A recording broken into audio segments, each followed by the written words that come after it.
What's up guys, it's Legend X Ronin, and today I have another top 10 video for you guys. In this top 10 video I'll be discussing my top 10 deaths during the Mortal Kombat X timeline.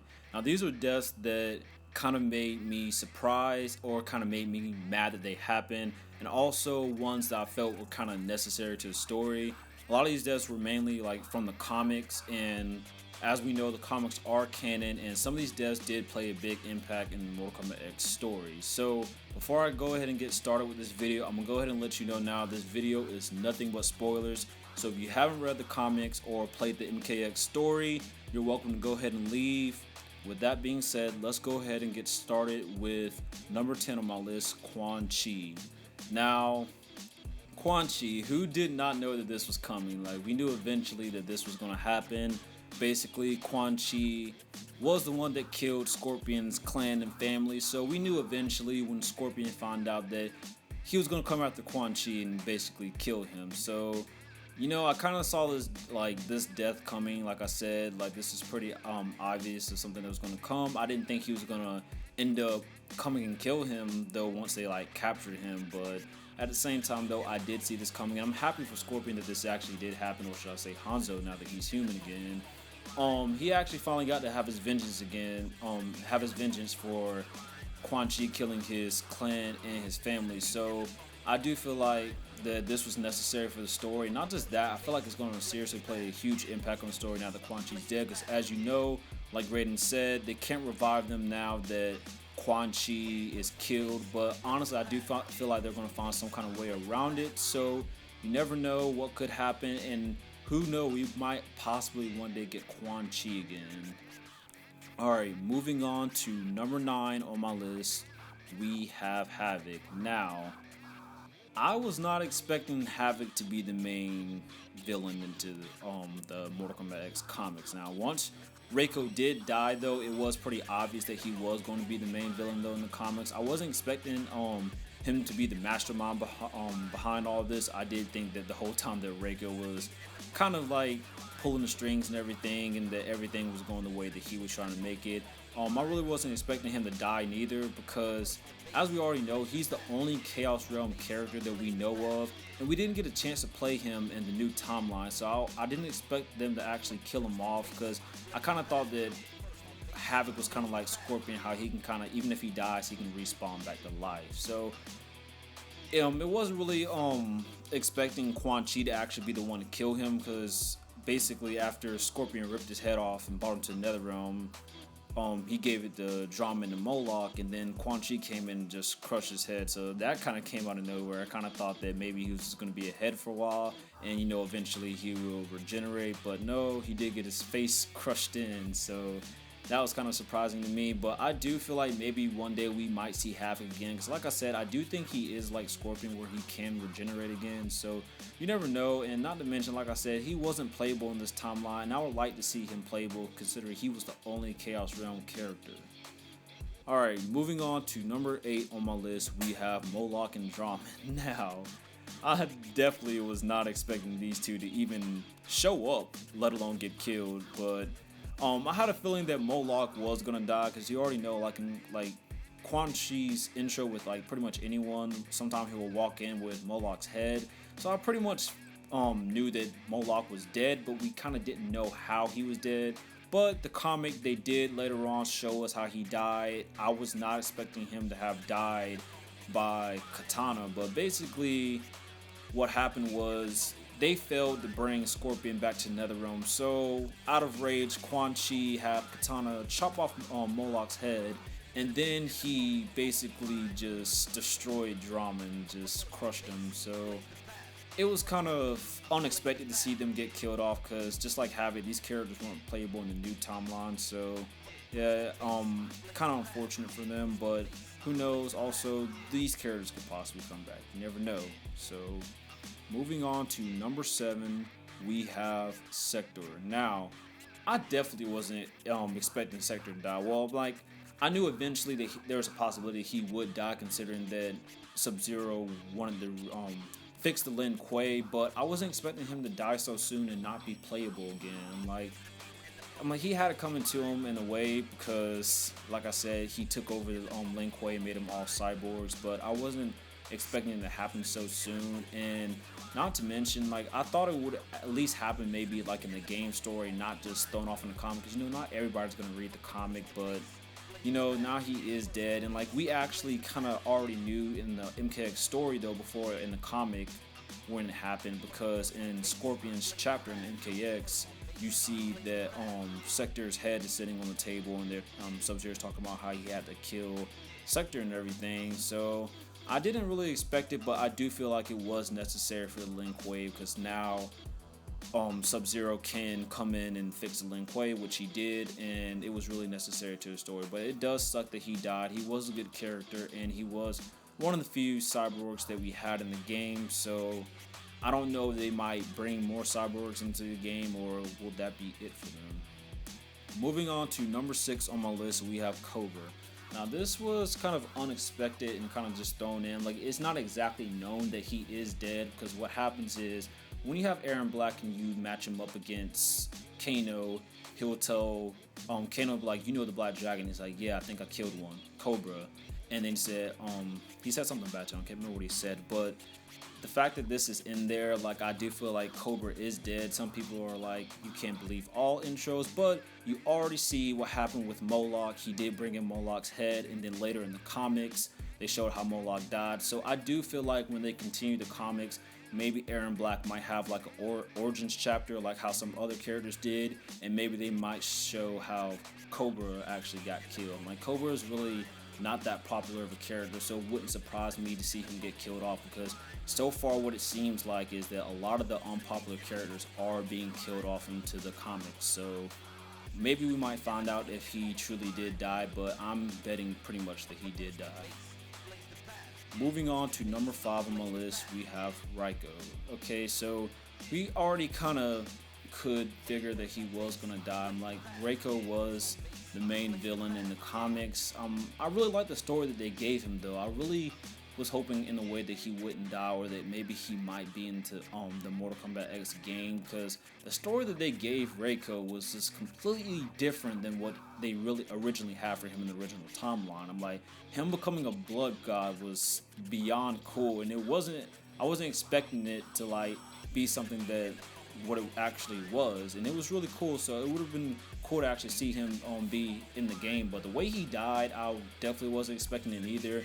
Once he became a blood god, it kind of backfired on him. Basically, his power kind of just tore him apart, and he just basically disintegrated. So that was kind of weird to actually see, but it was necessary though, because it did lead up to the story for MKX, because the big shock after he basically died, got disintegrated, Havik ripped into his head and brought out the Amulet of Shinnok. So all the stuff happening in Reiko was necessary for them to get the Amulet of Shinnok, and basically this helps lead up to them getting the Amulet of Shinnok in Mortal Kombat X, because now they know where it is, and all this stuff happens and they end up getting it. So it was necessary to the Mortal Kombat X story, but it does suck that Reiko did die.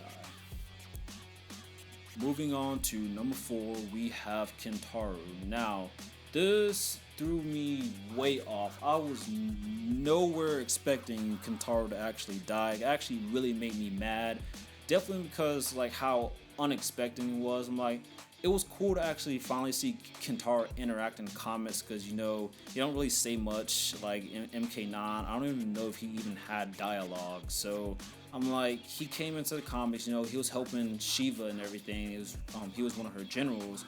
But what happened was, during the fight against Havik, like basically all the Earthrealm heroes were under control, and some people from Outworld, and he was trying to fight them all off, and he ended up getting killed. And I really wasn't expecting it to be Sonya to kill him. Like, he was trying to fight him off, and she just grabbed his head and ripped it off, and I'm just like, what the world has happened? Kintaro just died. So it was a bit crazy. I kind of felt like it wasn't necessary to really happen. I guess to add more attention to the comics, but as soon as he gets his head ripped off, like, they turn back to normal. So it kind of did suck. But at the same time though, I see that with Kintaro being dead, it kind of did give Goro an extra variation in the MKX game. Like, technically with Goro being half dragon, he could use fire, but he never actually did it. That was always Kintaro's thing. That's kind of like what made them different. But now that Kintaro's dead,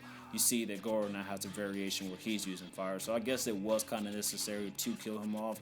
But it does suck to see that he's dead now. Moving on to number 3, we have Cyrax. Now, his death probably really made me mad more than any of these. Well, it is number 3 on the list, so the next 2 did make me even more mad, but he did not have to die.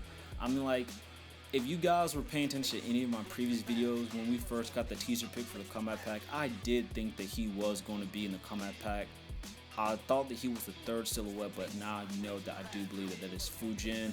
So I really got happy because I really thought he was going to be in the Kombat pack too at the time, but then like right after that they released this comic and he dies. Like, he didn't actually even get killed by no one. He self-destruct himself just so that he can like start a new blank slate for Lin Kuei. Basically, he killed himself and killed all the cyborgs that was inside of there, and told Kuai Liang, "It's your turn to like start a new Lin Kuei," and started with a new blank slate. So he killed himself. So I guess it was necessary though for the Lin Kuei though, because now they can start off fresh again instead of being cyborgs. But it does suck because you already know Sektor died, so now Cyrax is dead, so we don't have no more cyborgs in the game. So not even just that, we didn't get to play them again in Mortal Kombat X or anything. So, you know, it really did suck to actually see Cyrax die with him being the last cyborg, and the fact that he didn't even have to die. So yes, this really did make me mad, but who knows? I'm hoping maybe some way, somehow, we will see them both again one day. Moving on to number 2 on my list, Baraka. Oh gosh, wow. Baraka, I really wasn't expecting him to die also, because this kind of threw me off. I'm just enjoying the story mode, and it made me mad to see a classic like him die, especially by some random new character that we were just learning about. I'm like, I was actually expecting him to be in the game as a playable character, but he wasn't. And this just kind of added more fuel to the fire to see him just die like that. I was like, oh my god, Baraka, no, I don't want to play with you. But at the same time though, I do believe he will be in the Kombat pack too. So I'm like, it does suck that he died. I'm like, he never actually really played a serious role in Mortal Kombat, but you know, at least we might be possibly getting him in the Kombat pack too. We will get to play him maybe one last time. Some people do believe that he might come back, but I really don't see a way of him coming back, but you never know. Like in NetherRealm Studios said though, that anyone could possibly come back. So on to number 1 on my list, we have Mileena. Now, I most definitely, as you see, because she's number 1, was not expecting her to die. I'm like, we just learned about this whole little rebellion thing going on with the MKX story and with the comics, so I was really expecting her to be like Empress a while longer due to like what we were seeing in the comics, but she wasn't Empress at all during MKX, other than when you go back in the past in certain chapters. But even with the rebellion going on, I didn't think that Kotal Khan would actually kill Mileena, or at least get her killed. And also the fact that she got killed by Devora, some random new character that we are just learning about, made me even more mad. So it was actually crazy to see her die. Like, she's one of the most iconic classic female characters that we have in the game. So the fact that she got killed off kind of really did like make me mad about it. And then also the fact that when you read the comics, it's funny because she had the chance to kill Kotal Khan, but she spared his life and told him that she wasn't going to kill him yet, and that she needed his help to defeat Reiko. So the fact that he just, without a shadow of a doubt, just killed her without even thinking about it, it was really kind of messed up to me. So it does suck, but if you've been paying attention to any of my previous videos, I do believe that Mileena will return. I feel like somehow, some way, like some of these other characters, she will return, and maybe Mortal Kombat 11 or somewhere down the line. Alright, so these are the deaths that surprised me the most and kind of pissing me off a bit. I wasn't expecting a lot of these characters to die, but like I said, some of these were necessary for the progression of the story. I gotta say, the last 2 did make me really mad already, like I stated, because Devora killed them, because like I said, she was just some random new character that we were learning about. But with all that being said, any of these characters could come back, like I was saying earlier, because NetherRealm Studios did say that death doesn't stop a character from ever returning, which we all kind of know from the previous timeline. So what do you guys think? What deaths bother y'all the most? Let me know what you guys think in the comments below. Also, if you want to see all the dead characters in the game, I did make a video of that. I'll leave a link in the descriptions. And also, if you want to read the comics, I advise you to go check out UnCAGEDgamez channel. This is where I looked at the comics. Him and his crew, they do voices for the characters and everything, and then they really just get you into the comics. So I will advise, if you haven't read the comics yet, please go check out his channel. I'll leave a link in the description below. Be sure to give this video a like if you liked it, and check out my other videos. If you're new to my channel, please be sure to subscribe. This is Legend X Ronin, and I'll see you guys later.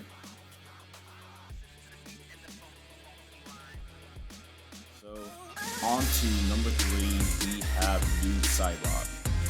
Now, new Cyrax, just like most of these characters, is also a highly demanded character for the Kombat Pack 2. Now, Noob has many references in Mortal Kombat